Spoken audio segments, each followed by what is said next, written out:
Antonia había sido envuelta en cinta de embalar hasta la cabeza, como si fuera un paquete. A primera vista se notaba que la habían torturado. Había cosas que habían sido robadas, sí, pero el robo no parecía ser el motivo del doble asesinato. ¿Estaba allí la clave o se trataba de un asesinato por encargo o de una venganza?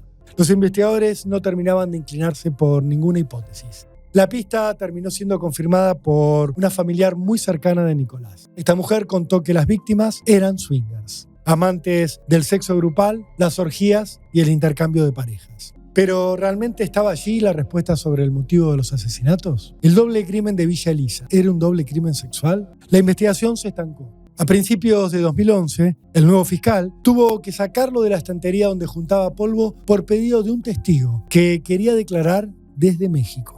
Era un médico pediatra, pero antes que nada era un hombre despechado. Lo que siguió fue una audiencia virtual en la cual el médico mexicano aseguró que su exmujer, Romina Idón Silva, le había confesado tiempo atrás algo terrible. Le había dicho que ella había estado presente en el momento exacto en el que habían matado a Nicolás y a Antonia, y que el asesino había sido quien por entonces era su marido, un empresario argentino llamado Miguel Ángel Grafiña. El intercambio de parejas, dijo, había sido un condimento esencial en el hecho.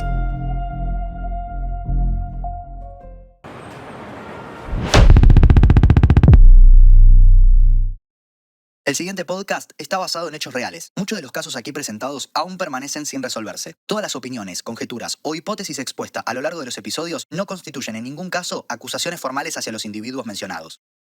El domingo 22 de agosto de 2004, la familia del famoso galerista de arte Aldo de Sousa tenía planeado reunirse para comer un asado familiar como cada fin de semana. Era un ritual para ellos. Se encontraban en la casa del padre, cada uno llevaba algo y se sentaban alrededor de la mesa para pasar el tiempo sin apuro, disfrutando del momento y compartiendo las novedades de cada uno de ellos. Muchas veces al encuentro se sumaba también algún amigo, por lo que las reuniones solían ser muy numerosas. Pero aquel domingo todo fue muy diferente. Pasado el mediodía, uno de los hijos de Aldo de Sousa, Nicolás de Sousa, todavía no había llegado. Y no llegaría. Los minutos se hicieron horas y Nicolás ni siquiera atendía el teléfono.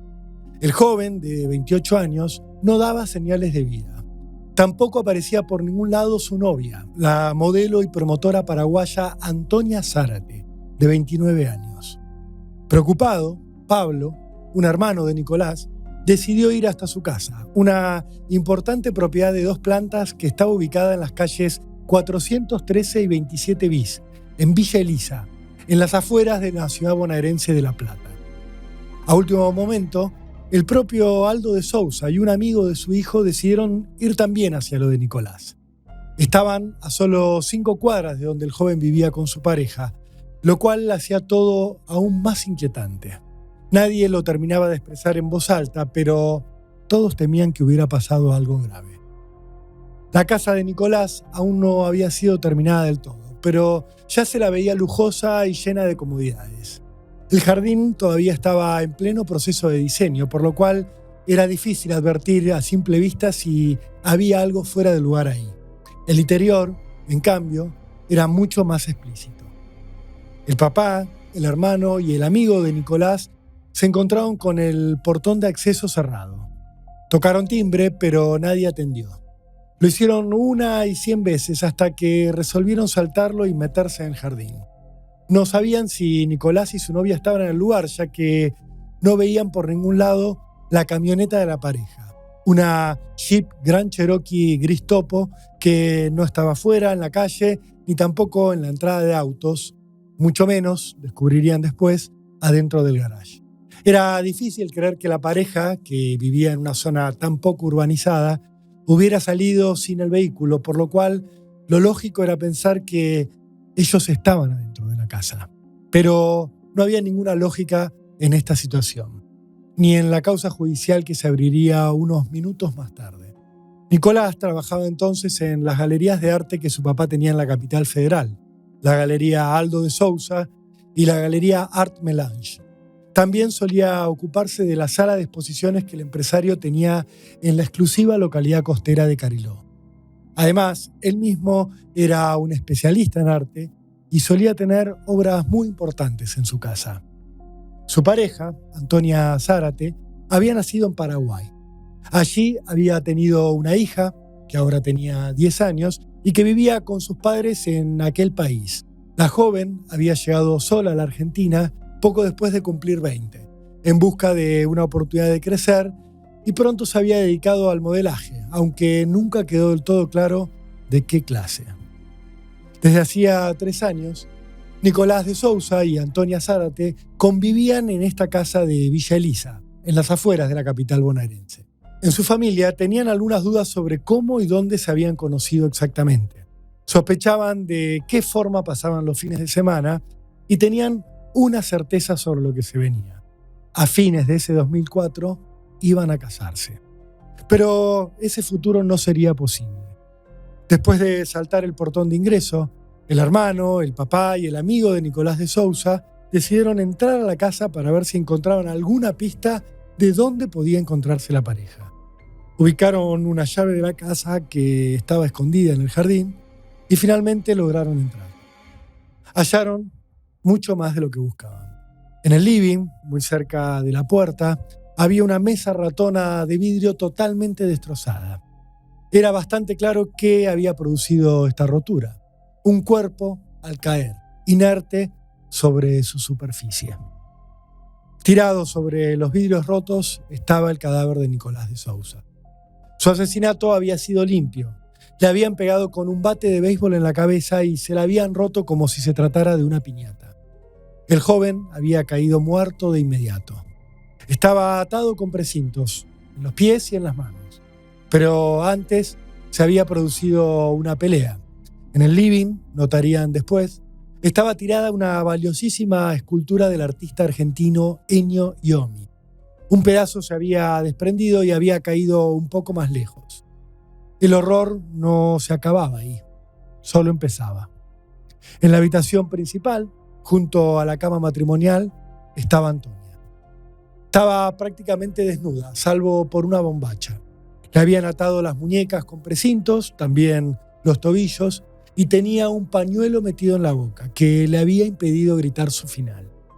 Estaba muerta, pero eso no era lo más impactante de la escena. Antonia había sido envuelta en cinta de embalar hasta la cabeza, como si fuera un paquete o una momia. Tenía tapada la boca, la nariz y los ojos con la cinta. A primera vista se notaba que la habían torturado. Una mirada más detenida evidenciaba algo todavía más impactante. El cadáver había sido dejado en una postura muy similar a la que se veía colgada en una pared, en una pintura del artista surrealista llamado Vito Campanella, un artista italiano que había bautizado esa obra La liberación de la forma y la metafísica. Tras el primer impacto, los familiares de Nicolás lograron llamar a la policía. Para ese momento, sus huellas digitales estaban regadas por todo el lugar. Los investigadores salieron de inmediato a rastrear lo que faltaba a simple vista, la camioneta. Preguntaron entre los vecinos y uno declaró haberla visto estacionada frente a la casa pasadas las 12 de la noche. Pero ahora no estaba más. Todo indicaba que se la habían llevado los asesinos. No era lo único que faltaba en la casa de la pareja. Él o los asesinos se habían llevado algunas cosas muy puntuales. Una computadora, un televisor de 29 pulgadas, un teléfono celular de las víctimas, una agenda, algo de ropa y $1.000 en efectivo, que Nicolás siempre tenía a mano, según sabía su familia, por si surgía alguna emergencia. Nada más. No habían tocado ni siquiera los cuadros colgados en las paredes, algunos de ellos valuados en varios miles de dólares, mucho más costosos que el botín que efectivamente se habían llevado. Tampoco habían tocado las joyas de la mujer o el costoso equipo de audio que había en el living. Había cosas que habían sido robadas, sí, pero el robo no parecía ser el motivo del doble asesinato. El fiscal Sergio De Lucy se puso a trabajar a fondo en el caso. Pronto le informaron que ninguno de los ingresos había sido forzado. No había violencia en las puertas ni en las ventanas. Todo indicaba que él o los asesinos habían entrado a la casa con el permiso de la pareja, o al menos con algún engaño. El perro de la casa tampoco había ladrado, según decían los vecinos. Era como si conociera a los asesinos o como si la pareja hubiera mostrado que había confianza con ellos. Los investigadores revisaron el sistema de alarmas para terminar de constatar si se había disparado en algún momento de la noche del sábado al domingo, si las víctimas habían pedido auxilio de alguna manera por medio de algún pulsador o si se había disparado por el ingreso forzado de alguien. Pero allí tampoco había nada. La empresa de monitoreo informó que la pareja había salido de la casa a las 21:37 del sábado y había activado la alarma. La lógica indicaba que habían ido a cenar y habían regresado solos o acompañados ya en los primeros minutos del domingo. La central de alarmas dio un horario exacto. A las 0:41 habían desactivado el dispositivo para entrar a la propiedad. Ya nunca más saldrían. A partir de ese momento empezaba la ventana en la cual había ocurrido el doble crimen. En el lapso que siguió, alguien había matado a Nicolás y luego a Antonia. Un vecino puso el horario final para esa ventana. A las 4 de la mañana de aquel domingo se había asomado y había notado que la camioneta ya no estaba más en el frente de la casa. Nadie había visto otro vehículo en la propiedad. Los investigadores concluyeron que las víctimas y los asesinos habían llegado juntos en la Gran Cherokee y que luego los asesinos se la habían llevado, no tanto para robarla, sino para tener un medio para escapar. Por eso era fundamental encontrar la camioneta.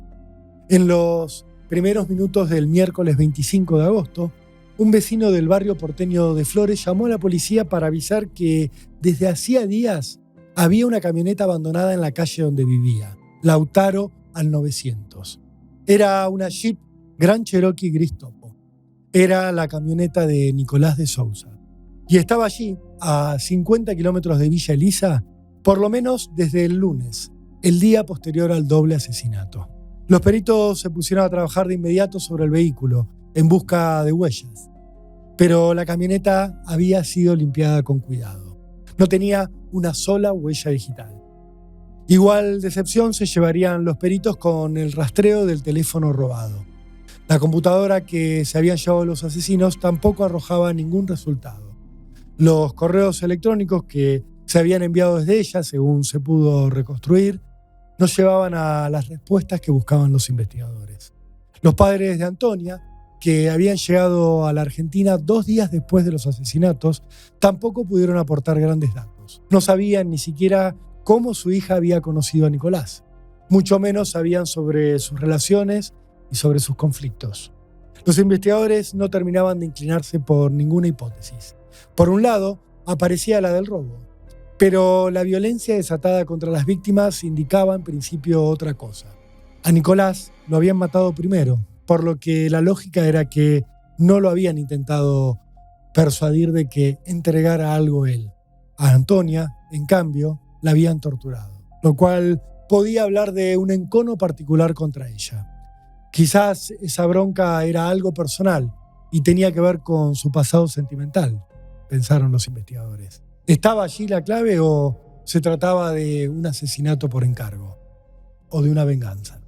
Mientras el fiscal de Lucy se hacía estas preguntas, apareció una nueva denuncia, también inquietante.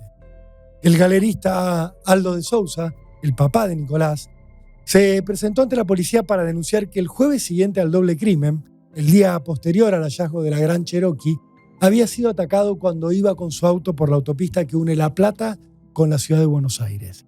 Contó que cuando estaba a la altura de la localidad de Quilmes, se le había acercado un Fiat Uno naranja a toda velocidad. Ese auto había intentado cerrarle el paso varias veces. Según aseguró, el hombre que manejaba ese auto era un total desconocido para él. Había tratado de chocarlo varias veces para que despistara o para que volcara. De Sousa afirmó que había logrado tomar la patente de ese Fiat Uno y se la pasó a la policía, que rápidamente logró ubicar al dueño.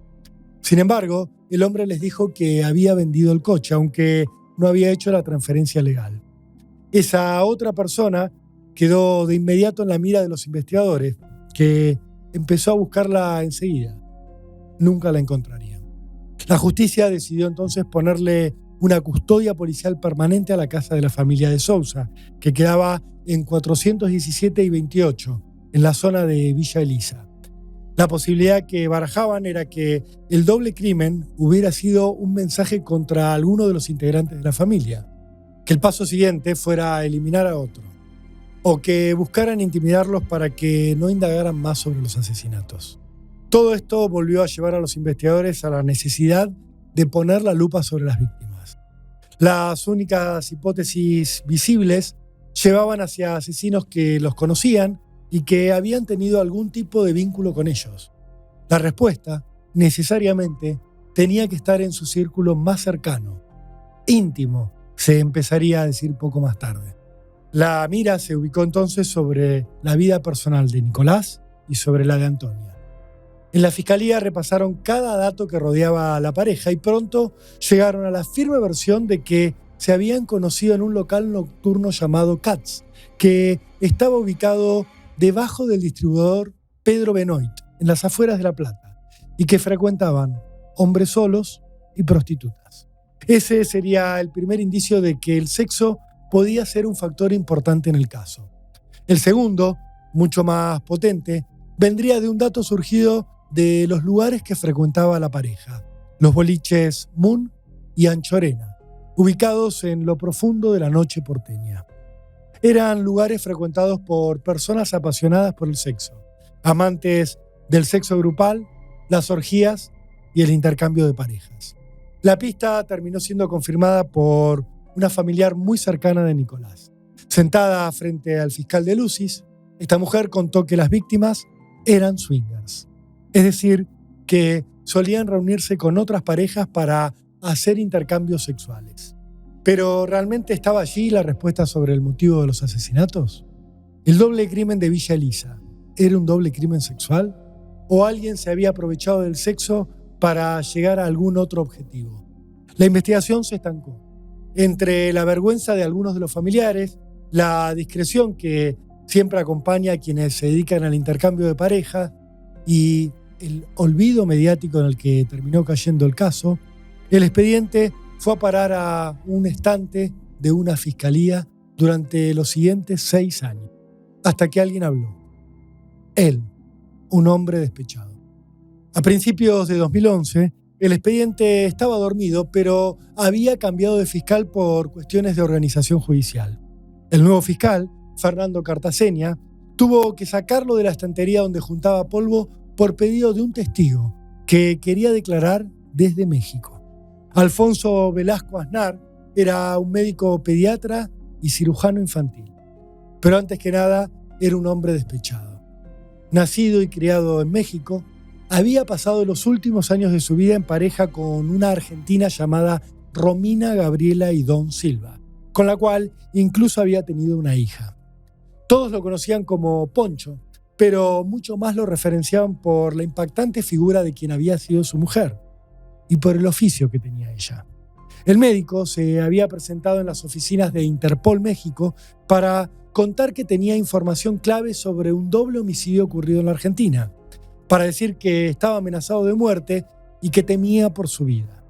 Los policías mexicanos rastrearon el caso y así llegaron al fiscal Cartaseña, a quien contactaron con un argumento irresistible. El testigo, que estaba en su país, tenía información sobre los autores del doble asesinato de Villa Elisa, como se conocía hasta entonces en los medios, al crimen de Nicolás y de Antonia. El fiscal decidió entonces tomarle declaración a Velasco Aznar por videoconferencia. Era un método que hasta entonces jamás se había utilizado para un caso tan grave en la justicia de la provincia de Buenos Aires. Lo que siguió fue una audiencia virtual en la cual el médico mexicano aseguró que su exmujer, Romina Idón Silva, le había confesado tiempo atrás algo terrible.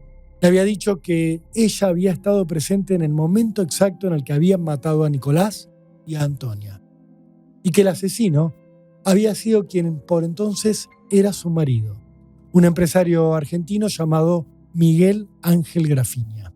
El intercambio de parejas, dijo, había sido un condimento esencial en el hecho. Romina, Gabriela y Don Silva era una mujer de la noche. La gran mayoría de sus actividades laborales habían estado siempre ligadas al sexo. Se decía, pero jamás se comprobaría, que había protagonizado al menos 2 películas pornográficas bajo el nombre artístico de La Reina del Nilo. Frecuentaba boliches de escorts, bailaba en shows eróticos y viajaba por el mundo con distintas compañías. De tanto en tanto, tenía algún conflicto con la policía y con la justicia, pero siempre salía adelante. A fines de 2002, Romina se estableció en Miami, a donde pronto comenzó a ganar muy buen dinero trabajando como bailarina nocturna en un table dance, un boliche donde las mujeres bailan sobre mesas que suelen tener caños y los clientes se sientan a su alrededor para meterles billetes entre la ropa y la piel. Poco después, allí conoció a un argentino al que le encantaba gastar de noche todo lo que ganaba de día con negocios financieros de distinta clase, algunos legales y otros no tanto. Ese argentino se llamaba Miguel Ángel Grafiña y se había ido de su país después de un conflicto con un socio al que le había quedado debiendo plata en un negocio de los llamados todo por 2 pesos. Tenía, al igual que Romina, 22 años y se enamoró perdidamente de ella. Romina y Grafiña empezaron a verse todos los días. El amor creció y a mediados de 2003 decidieron casarse. Pero antes apareció un pequeño inconveniente. El 18 de junio de aquel año, detuvieron a Grafiña porque tenía un pedido de captura por estafa. Había repartido cheques sin fondo y otros directamente falsificados, lo cual lo había llevado a moverse durante meses con un bajísimo perfil. Sin embargo, había discutido con un vecino en Miami, la pelea había subido de tono y la policía había llegado hasta su casa. Al revisar sus datos personales, había saltado el pedido de captura, que lo llevó directo a una celda. Romina puso el cuerpo y la plata para sacarlo de ahí. Vendió algunas pertenencias, fue a buscarlo, pagó una fianza y lo sacó de la comisaría. El paso siguiente para los dos fue volverse a la Argentina, antes de que el conflicto judicial creciera todavía más. Nadie ni nada los detendría.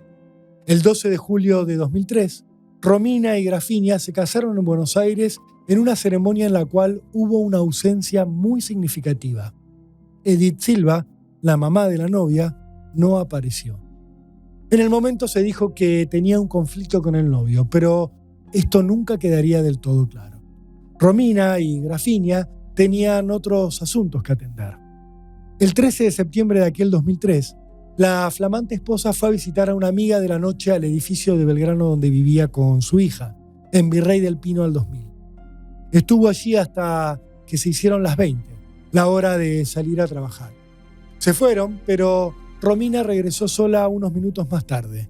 Tocó el portero eléctrico y la atendió la niñera de su amiga, que estaba cuidando a su nena. Romina le dijo que se había olvidado unos papeles importantes y le pidió que le abriera.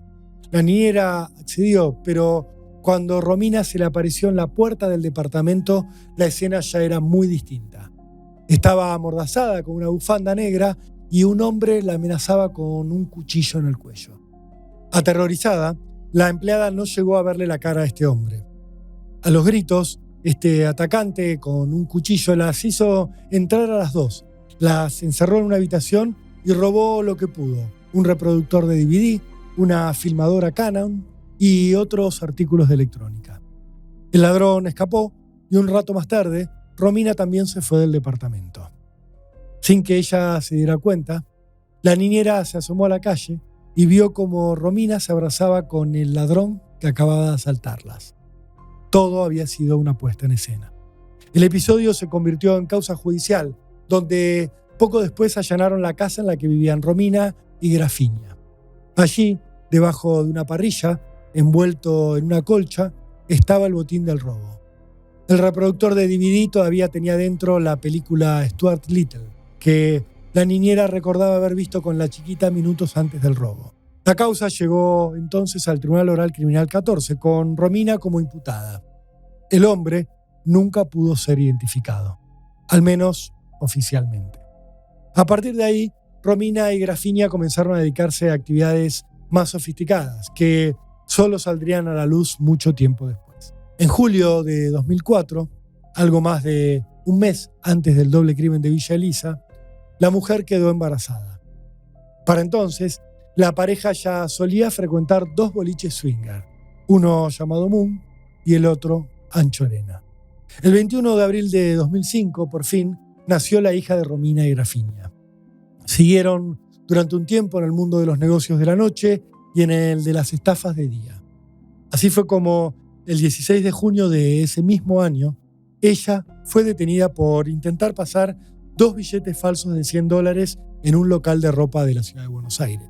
Romina pasó presa los siguientes 6 meses, mientras la justicia investigaba si era parte de una banda integrada por su marido que producía esos billetes falsos y que la mandaba a ella a ponerlos en circulación.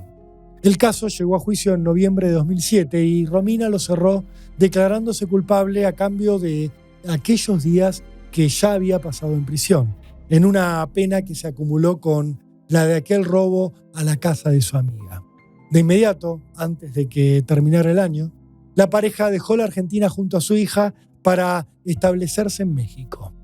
Aunque no lo decían abiertamente, estaban atravesando una profunda crisis y ella ya estaba buscando otro destino, un destino como podía ser España. Al año siguiente, mientras trabajaba en un table dance llamado Pompeya, en la capital mexicana, Romina decidió dejar a Grafiña. Era una estrella de la noche. El boliche nocturno se promocionaba con una foto de ella en bikini. Envalentonada, Romina se llevó con ella a la hija de ambos, pero las cosas se fueron poniendo cada vez más violentas. En abril de 2008, los conflictos se centraron de lleno en la nena. Entraron en un tira y afloje con denuncias cruzadas ante la policía mexicana, que incluían versiones de secuestro de la chiquita. Romina llegó a denunciar que la nena se había extraviado cuando sabía que en ese momento estaba con su exmarido. El hombre, finalmente, se tomó un avión rumbo a la Argentina con la nena. Se estableció en Ramos Mejía, en una casa, y ya nunca regresó a México. Para entonces, Romina ya estaba en pareja con el médico pediatra Alfonso Velasco Aznar, con quien también tendría una hija. El 11 de febrero de 2009, la mujer llevó a la justicia la disputa por la tenencia de la nena, esa disputa que venía manteniendo con Grafiña. Se presentó ante la Procuraduría General de México y denunció que tenía miedo de que Grafiña la matara y la descuartizara para tirarla en un baldío. Aseguró que su expareja la sometía a presiones psicológicas y físicas, que la ahorcaba y la golpeaba contra la pared dejándola lastimada, y que incluso, una vez, la había empujado por las escaleras cuando estaba embarazada. En esa misma denuncia, aseguró que Grafiña la había obligado a firmar un acuerdo de tenencia de su hija en su favor. Lo había hecho el 4 de septiembre de 2008. Con ese acuerdo, dijo Romina, el hombre había logrado salir legalmente de México con la nena. Pero Romina la quería de nuevo con ella y estaba dispuesta a todo. Se sentía fuerte.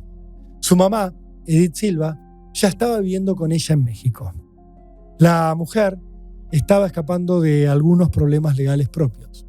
Estaba prófuga de la justicia argentina por uno de los robos de arte más audaces de la historia, el de un cuadro del artista Benito Quinquela Martín. La trama de ese robo de arte, que tiempo más tarde se cruzaría con la investigación del doble asesinato de Villa Elisa, era extraordinaria.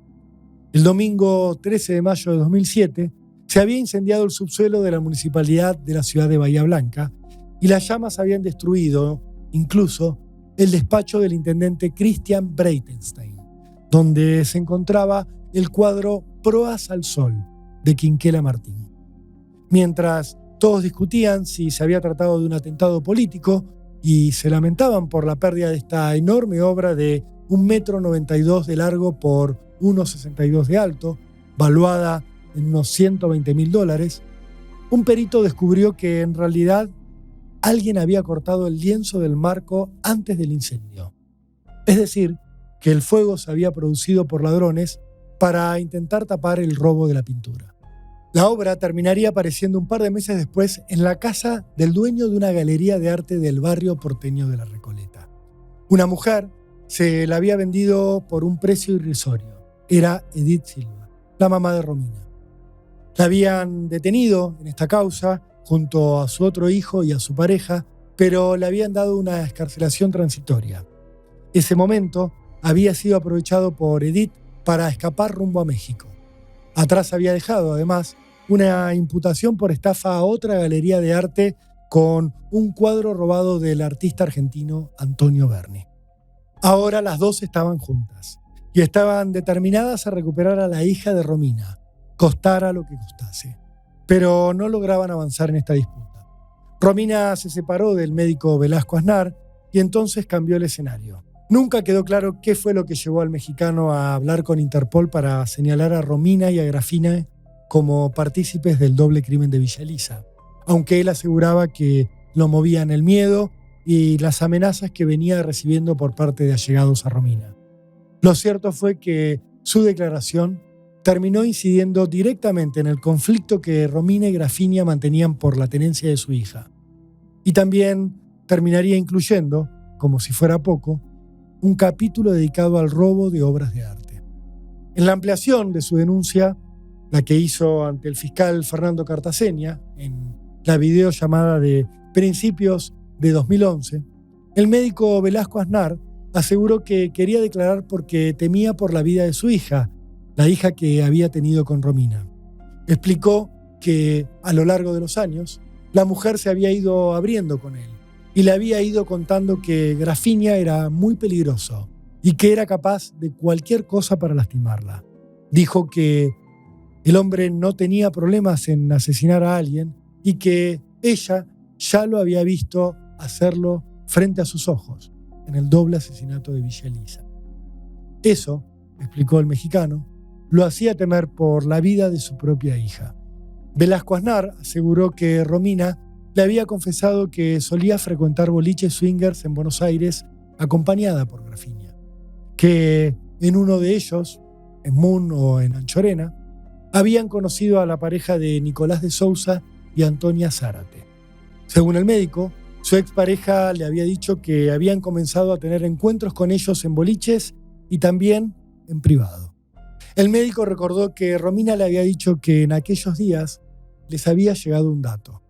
Según Velasco Aznar, Romina y Grafina se habían enterado de que la otra pareja guardaba en su casa de Villa Elisa una obra muy valiosa de Pablo Picasso, una obra de 1919, una obra de su periodo neoclásico, una obra que valía una fortuna.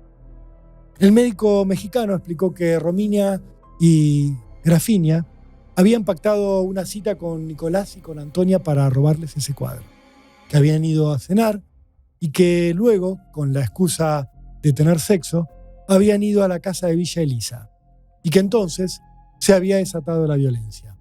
Grafina había asesinado a Nicolás y había torturado a Antonia para tratar de descubrir a dónde estaba la obra de Picasso. De acuerdo con el relato del pediatra, Romina había presenciado todo con horror, pero no había participado.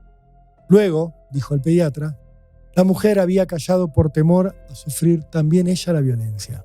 El fiscal Cartaseña se puso a trabajar sobre esta nueva versión que se le aparecía en el expediente. El caso ya no era el doble crimen de Villa Elisa. Acababa de convertirse en el doble crimen swinger. La causa sumó nuevos testimonios.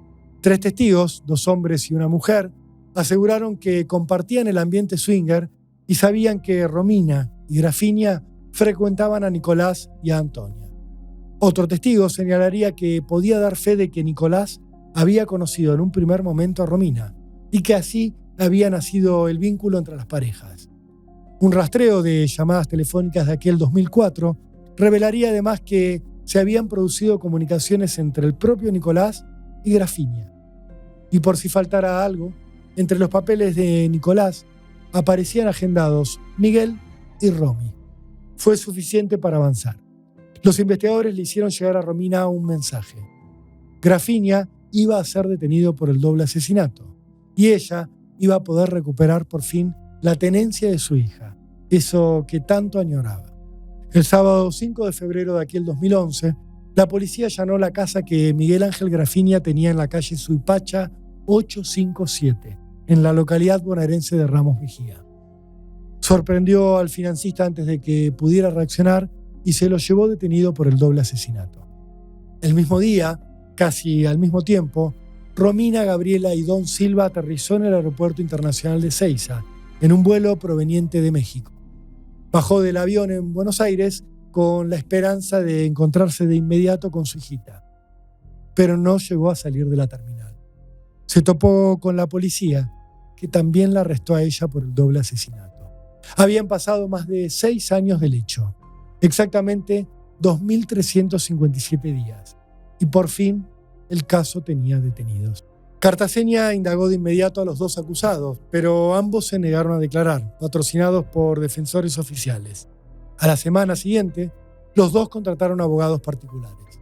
Grafinia puso a Fernando Burlando y a Fabiana Méndola, representantes del estudio jurídico más importantes de la ciudad de La Plata.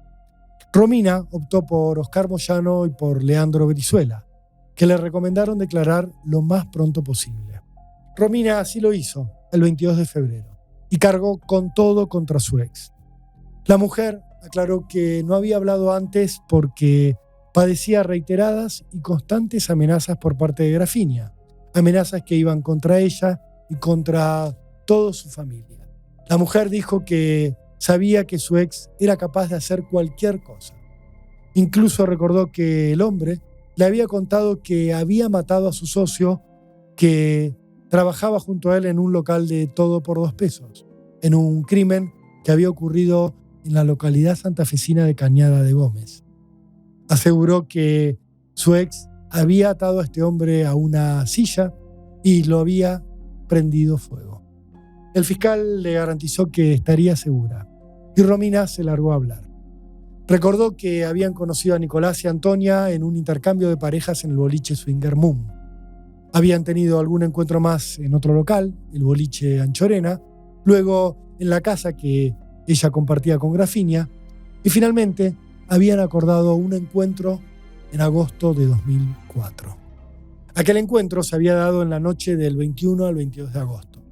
Según Romina, Nicolás y Antonia los habían pasado a buscar por su casa en la Jeep Grand Cherokee Gris Topo. Habían ido a cenar a un restaurante, cuyo nombre no pudo recordar, y después habían ido a la casa de Villa Elisa con la otra pareja. Yo me había hecho amiga íntima de Antonia, aseguró Romina. En cuanto llegaron, explicó, Antonia se había ido a su dormitorio para cambiarse y ponerse la ropa adecuada para algo que les había prometido durante la cena, un striptease. Romina se quedó esperando en el living, mientras el dueño de casa y su marido se iban a charlar a otro de los ambientes. Según su relato, entonces ella se fue al baño de la planta alta porque estaba embarazada y se sentía mal. Al salir, dijo, sintió un ruido muy fuerte.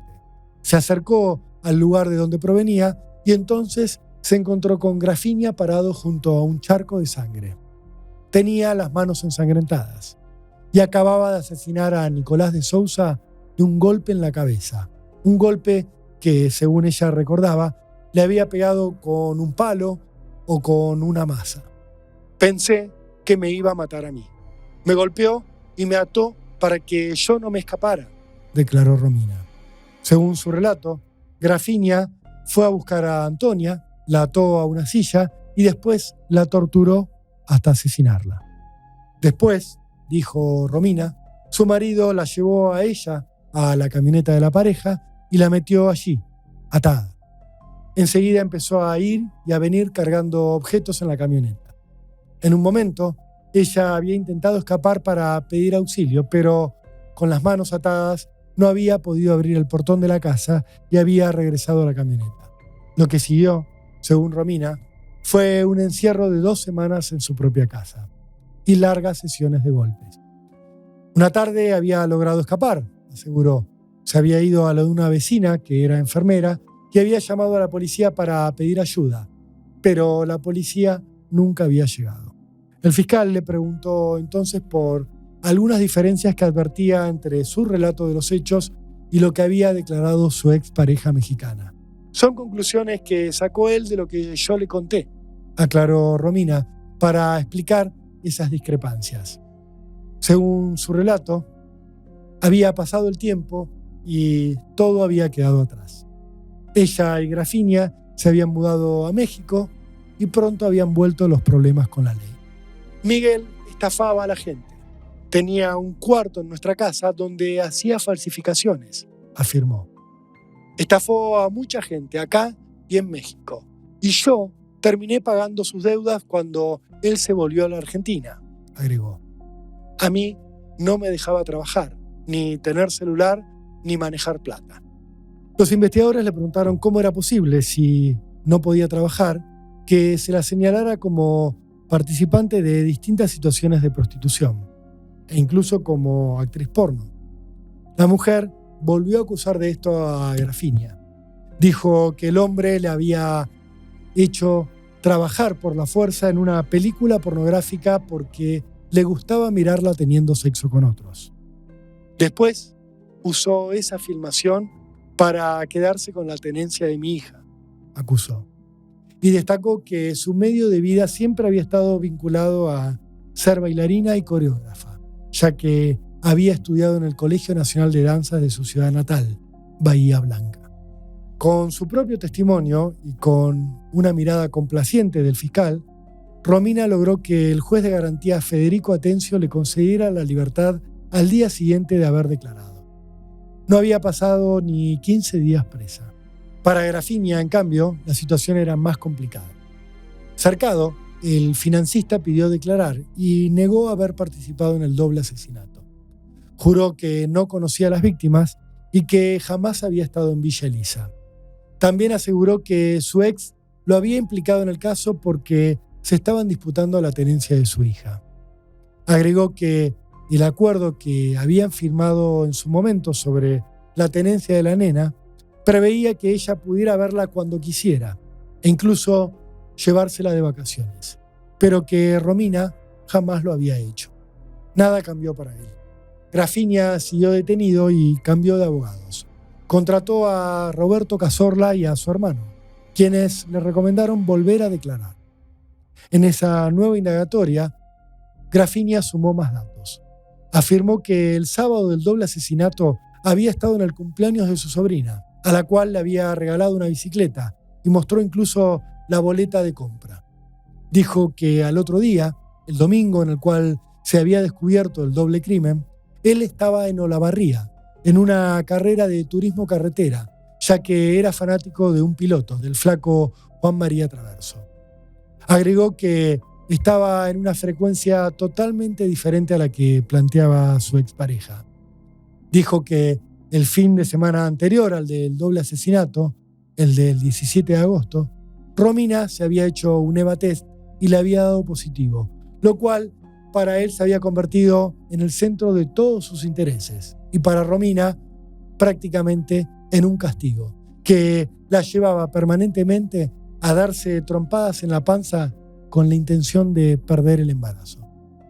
En cuanto al supuesto asesinato de su socio de Cañada de Gómez, Grafinia aseguró que estaba en Junín en el momento en el que esto había ocurrido y juró que su ex solo había inventado todo esto para darle credibilidad al resto de su relato. Lo único que Grafinia admitió fue haber participado de al menos 3 encuentros swingers, aunque nunca con las víctimas. Solo tuve sexo en uno de esos 3 encuentros, aclaró. Tampoco así logró la libertad.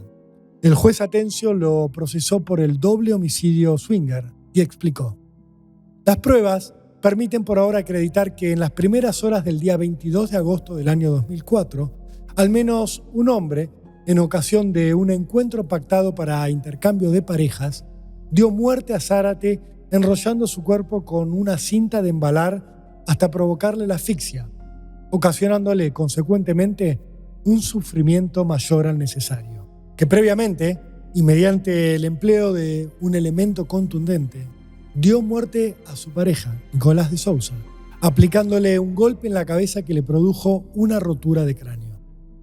El juez agregó que el asesino luego se apoderó de una camioneta marca Jeep, como así también de otros elementos pertenecientes a las víctimas, con los que se dio a la fuga. En cuanto a los dos testimonios clave que involucraban a Grafiña, el del médico y el de Romina, el juez señaló: el ciudadano mexicano expresa detalles tan finos del hecho que solo pudo haberse enterado de ellos a través de alguien que hubiese estado presente en la escena del crimen, apuntó. Y el relato de la mujer fue voluntario, no forzado, y con ello no se han violado garantías constitucionales, agregó el magistrado, para encuadrar el caso como homicidio calificado por ensañamiento en concurso real con homicidio simple, ambos en concurso real con robo. La pena prevista: prisión perpetua. El financista se desesperó. Apeló el fallo y la Sala Cuarta de la Cámara de Garantías de La Plata, integrada por los jueces Carlos Agüero, Laura Lazaga y María Riusech, le confirmó la prisión preventiva. Mientras, Romina seguía en la Argentina, libre. En esas semanas, denunciaría el abogado Roberto Cazorla, la hija que ella tenía con Grafiña había sufrido al menos 3 intentos de secuestro. Su cliente pidió entonces volver a declarar, ya no solo ante el fiscal, sino también ante el juez Atencio. Y le dieron la posibilidad. La verdad es que fui haciendo memoria ya que han pasado más de 6 años, dijo Grafiña. Por eso quiero contar lo más importante de todo, lo que no conté porque necesitaba que el fiscal me diera la seguridad de que a mi hija no le pasaría nada, cosa que nunca hizo, explicó Grafiña. Yo sabía del doble homicidio de Villa Elisa. Me enteré en el 2007, cuando mi ex, Romina Gabriela Idón Silva, me lo confesó al enterarse de la detención de su mamá, Edith Silva, y de su pareja por el robo de un cuadro en Bahía Blanca. Según Grafiña, aquel primer arresto de la madre de Romina por el robo del cuadro de Quinquela Martín en Bahía Blanca le había provocado el miedo de volver a estar presa.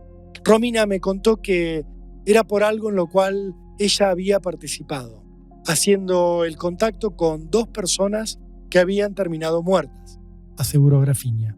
El hombre aseguró que Romina le confesó que su temor a caer presa a ella misma era porque ella le había hecho el contacto a su mamá y a la pareja de su mamá con las víctimas del doble crimen de Villa Elisa. Dijo que se habían hecho pasar por otras personas para ganarse su confianza y para poder robarles obras de arte, algo que era la especialidad de ellos, de Edith y de su pareja. Ella me pedía perdón y quería que nos fuéramos a vivir a otro país, porque ella pensaba que iba a saltar este tema por la investigación del cuadro de Quinquela Martín, afirmó Grafiña. Y yo sé que aquel no fue el único hecho que protagonizaron la mamá de Romina y su pareja. Han matado a más gente. Nunca quise preguntar por miedo a que me limpiaran a mí también. El hombre aseguró que había accedido a irse a México por amor a su hija, ya que tenía miedo de no volver a verla nunca. Pero recordó que a partir de entonces su relación con Romina había cambiado, porque ella estaba cambiada, y porque cada vez que discutían por algo, Romina le decía que sabía que algún día él las iba a terminar delatando a ella y a su mamá. Me hacía saber que me mataría si alguna información se filtraba. Por eso logré arreglar que si aceptaba que mi hija viniera conmigo a Argentina, yo permanecería en silencio. Y si todo este tiempo me mantuve callado, no fue por respetar el pacto con Romina, sino que fue por miedo a que le hicieran algo a mi hija, ya que Romina llegó a amenazar que al salir de la escuela la levantaría en un auto y yo no la iba a ver más, declaró Grafiña. Romina es una persona brillante, pero muy mentirosa, advirtió. Su abogado acompañó su declaración con una serie de pruebas, como las condenas contra Romina por el robo a su amiga y la falsificación de dinero, una situación presuntamente vinculada con Daniel Bellini, el dueño del boliche Pinar de Rocha. También apuntó la causa abierta contra la mamá de Romina y contra su pareja por el robo del Quinquela Martín, que demostraba un interés y un conocimiento en obras de arte que Grafiña no tenía. Luego adjuntó los informes que hablaban de presuntos vínculos de la ex de su cliente con redes de prostitución y un par de novedades clave.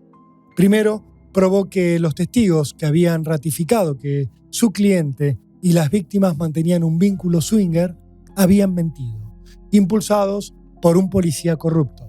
Los testigos se terminaron retractando casi llorando, admitiendo que no conocían a los acusados. El abogado también demostró que quien había tenido contactos con Nicolás de Sousa había sido siempre Romina y no Grafinia, ya que el teléfono que había intercambiado llamados con la víctima siempre había estado en poder de la mujer. Además, el abogado Cazorla tenía dos ases escondidos. El primero era que la declaración del médico mexicano que había enfocado la investigación sobre Grafinia y Romina era ilegal. El formato de videoconferencia que se había utilizado no estaba homologado en el sistema judicial provincial para causas de este tenor. El segundo as tenía que ver con Romina. Como aún estaba legalmente casada con Grafinia, la ley le impedía declarar en contra de él, por lo cual su testimonio era nulo. Romina participó del doble crimen junto a su madre y al novio de ella. Por eso describió la escena con tanta precisión, apuntó Cazorla, y acusó al médico de haber hablado con Interpol impulsado por Romina, que lo presionaba para que le ayudara a recuperar a su hija. Con todo esto, el 10 de mayo de ese 2011, el juez Atencio le dictó a Grafinia la falta de mérito y lo terminó liberando. La causa volvió a cero y tampoco avanzó contra Romina. Ninguna de las pruebas eran contundentes y en la casa de Villa Elisa no había huellas ni de ella ni de quién era su marido. El fiscal no había podido comprobar nada. Faltaron pruebas en la escena y los dos testigos que me probaban el conocimiento previo entre la pareja de imputados y la de los asesinados se desdijeron, contaría tiempo después. El caso cayó en el olvido, pero solo durante 2 años. En la mañana del sábado 8 de junio de 2013, un vecino del barrio porteño de Villa Ortúzar notó que en la puerta de su casa, en la calle Fraga 1389, estaba estacionado un auto muy llamativo, una coupé Peugeot RCZ flamante, nueva. Lo sorprendió el hecho de que la noche anterior había visto el mismo auto estacionado en el exacto mismo lugar, por lo que decidió mirar en su interior. Adentro estaba, otra vez, el horror. Se veía el cuerpo de un hombre recostado hacia su derecha, hacia el asiento del acompañante. La policía llegó a las 8:55 de esa mañana. Abrió el auto y descubrió que junto al cuerpo había una vaina calibre 40 tirada en el piso. También se veían las fundas de 4 celulares, pero alguien se había llevado los teléfonos. El baúl del coche estaba cerrado, intacto, pese a que tenía centenares de documentos financieros vinculados a una figura muy conocida, el campeón de kickboxing Jorge Acero Cali, a quien días antes le habían allanado su gimnasio porque alojaba un casino clandestino y una mesa de dinero, una mesa ilegal. El hombre asesinado adentro del auto era quien le manejaba el dinero a ese peleador tan famoso. Era Miguel Ángel Grafinia. Tenía apenas 35 años y un balazo en la sien derecha, que le había disparado desde muy corta distancia a alguien que había estado sentado en el asiento del acompañante. El homicidio generó una conmoción y recordó inmediatamente el doble crimen swinger. Sobreseído de aquella acusación, acompañado siempre por su hija, cuya tenencia había mantenido, Grafinia había empezado una nueva vida con una nueva pareja. Era asesor financiero, gestionaba préstamos y cuentas corrientes, explicó su papá. Le contó también a la justicia que entre sus clientes se encontraban el peleador Jorge Acero Cali y también un empresario de apellido Pesquera. No era cualquier Pesquera, era Alfredo Pesquera, el mismo empresario que en el año 2000 había sido acusado, juzgado y finalmente sobreseído por la muerte del cantante Rodrigo El Potro Bueno en un accidente de tránsito ocurrido en la autopista Buenos Aires-La Plata. Su abogado entonces, en aquel caso, había sido Fernando Burlando, el mismo que luego representaría a Grafinia en la causa swinger. El papá de Grafinia reveló de inmediato a la justicia que Pesquera le debía plata a Acero Cali y que por aquellos días Grafinia se estaba encargando de tratar de cobrar esa deuda, pero que se sentía asustado, atemorizado. Había comprado una pistola marca Glock calibre 9 milímetros hace unos días, reveló el papá de la víctima. ¿Era eso? ¿O el doble crimen swinger tenía algo que ver?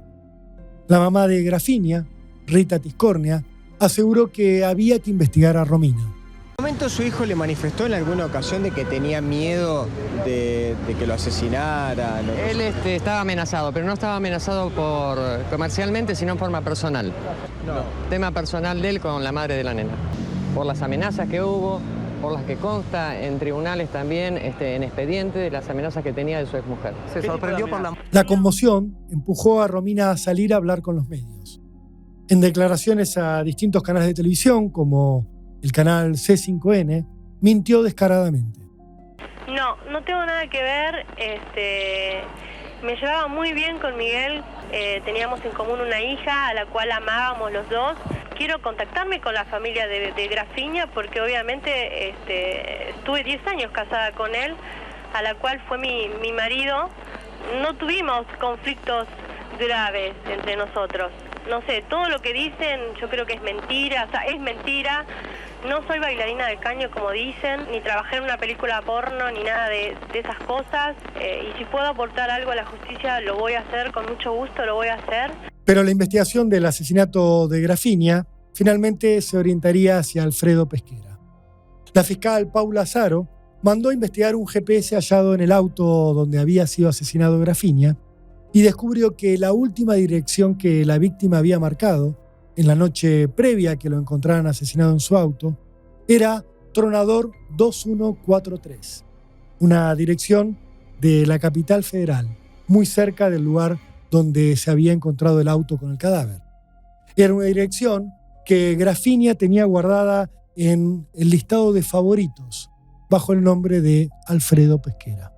Los investigadores terminaron deduciendo que Grafinia había ido a buscar a Pesquera a su casa, había conducido unas 20 cuadras y había terminado estacionando en el lugar a donde su acompañante finalmente le había pegado un tiro en la cabeza. Los correos electrónicos entre ambos ratificaban por qué se había producido ese encuentro.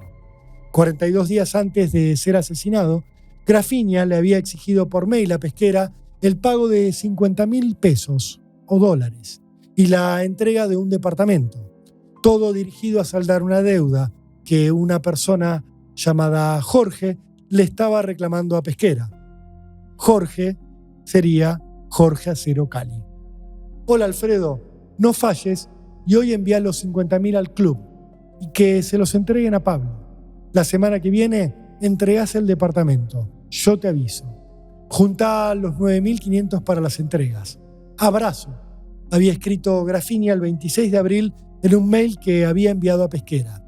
Los reclamos seguían en distintos mensajes que se habían cruzado. Los investigadores concluyeron que aquel 7 de junio Grafinia había ido a buscar a Pesquera para que éste pagara y que Pesquera, para no pagar, lo había asesinado. Así, el viernes 21 de diciembre de aquel 2013, 6 meses después del asesinato, cuando las pericias habían sido completadas de manera exhaustiva, la fiscal Azaro pidió la detención de Alfredo Pesquera por el homicidio de Grafinia. La policía salió a buscarlo y lo encontró en la tarde del día siguiente. El empresario estaba en el asiento trasero de su camioneta BMW X6, estacionada en las calles Ramallo y Conde, en el barrio porteño de Saavedra. El empresario tenía un tiro en la sien que, según revelaría la autopsia, se había disparado a sí mismo con una pistola Tanfoglio calibre 40. El arma había sido hallada en el interior de esa camioneta y era la misma con la cual habían asesinado a Grafinia. Un rato antes del hallazgo de su cadáver, Pesquera le había escrito varios mails a Fernando Burlando, su abogado. El último decía: no estoy listo para otro round. Gran parte de los secretos del doble crimen swinger quedaron así acallados para siempre.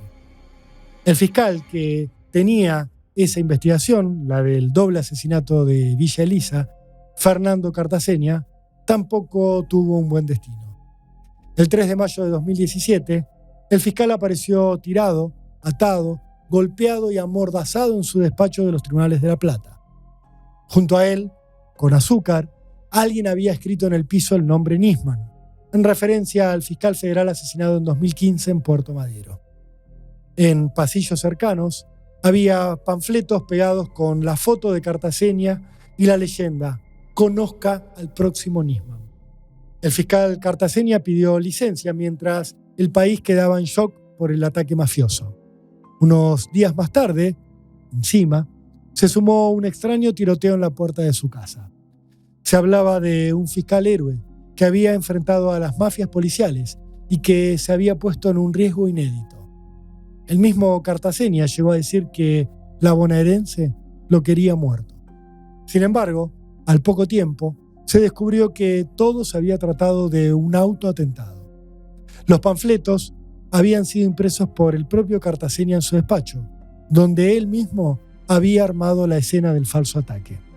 Le abrieron entonces una causa penal e intervinieron su fiscalía, donde descubrieron que Cartaseña abría causa fantasma, que no ejecutaba órdenes de allanamiento, que perdía evidencias y todo tipo de situaciones irregulares. No había expediente en el que hubiera intervenido Cartaseña que fuera totalmente confiable. Cartaseña terminó internado en un neuropsiquiátrico y destituido. Cuando fueron a juzgarlo por los delitos que había cometido, en 2022, frenó el debate con un intento de suicidio. Finalmente lo condenaron a 3 años de prisión en suspenso. Ni él, ni ninguno de los protagonistas quedó en condiciones de revelar qué ocurrió realmente en el doble crimen de Villa Elisa. Entre tantos enigmas, hubo uno que sigue rebotando tanto en el mundo del arte como en el de los investigadores judiciales. ¿Realmente existió la obra de Pablo Picasso que buscaban los asesinos? ¿O Nicolás y Antonia perdieron la vida por una mentira maliciosa?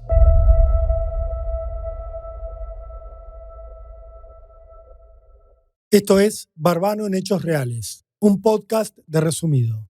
Si querés saber cuándo aparece cada nuevo episodio, suscríbete a nuestro canal de YouTube.